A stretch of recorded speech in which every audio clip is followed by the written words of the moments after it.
Today's story is titled Hungry by Insane Zane. The link to the story is in the description below. Please enjoy. I'm starving. All I want is to taste food again. To feel my stomach grow full again. But I can't. I can never again enjoy a simple meal. I salivate all day and night thinking about food. I thought I knew what I signed up for, as I was never someone who cared much for the process of cooking, eating, and cleaning up after. It always felt like such a time-consuming process just to stay alive. That left me a scrawny kid who turned into a scrawny adult.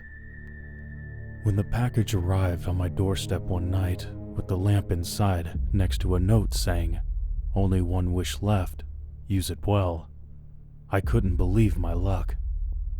I could wish away the need to eat, and I could go on with my life. As most of you well know, and I learned the hard way, a genie's wish is never straightforward. He asked what I wanted. I told him my wish, and with a snap of his fingers, it was done, and he vanished. Ecstatic, I threw out all the remaining groceries and got back to my life, ready to never waste a moment in the kitchen again. The next morning when I woke up hungry, I was confused, and when the hunger persisted and worsened, I made my way to the college cafeteria and got a slice of pizza, assuming I had dreamed the whole thing. Genies and wishes couldn't be real.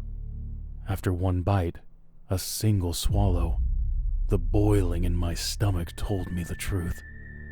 I vomited all over the table, and the more I tried to eat, the more bile I produced. If I forced myself to hold it down, crippling pain would bring me to my knees screaming until I puked it up. The hunger never left me, and I was ravenous to the point I thought I would soon die.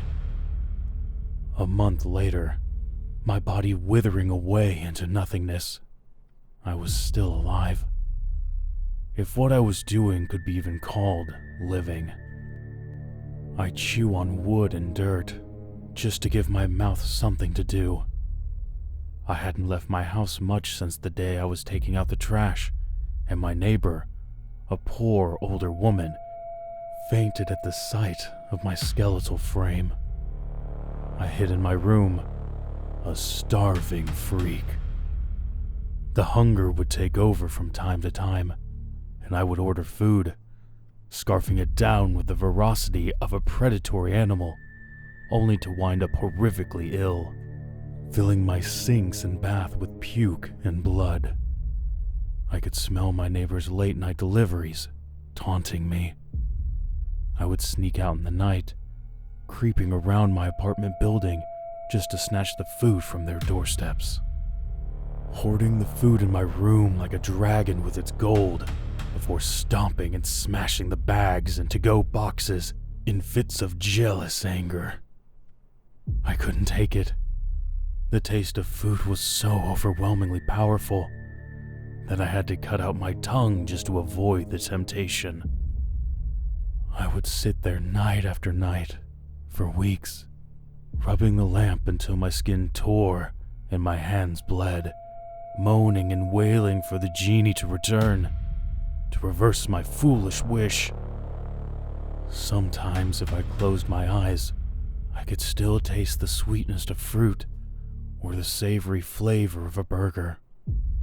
I couldn't dwell on these for long before hunger twisted my stomach into knots, and I'd have to chew on the leg of a chair or a handful of wet paper towels to curb the pain. The neighbors must have called the cops for a wellness check, because they eventually came knocking on my door. They were strong, but I was desperate. I took a chunk out of the first officer before he knew what had happened. The second one tackled me, working to unclench my jaws from his partner. Finally, a hard blow came, and before I knew it, I was cuffed and loaded into an ambulance. The doctors were confused and horrified, and no amount of force feeding helped as I just spasmed and vomited it up. My blood pressure and heart rate would spike each time, causing everyone to panic. I couldn't tell them what had happened, what I had wished for, as my tongue was gone, and I had unknowingly sanded my fingers to the bone, trying to summon the genie back. I sit here now, wrapped in a sturdy cloth jacket in a padded room, fluids being pumped continuously into my body. The doctors never come in alone. Too many have lost pieces of flesh at this point. I dream only of the taste of food. I just want something to eat again. I can't stand the hunger.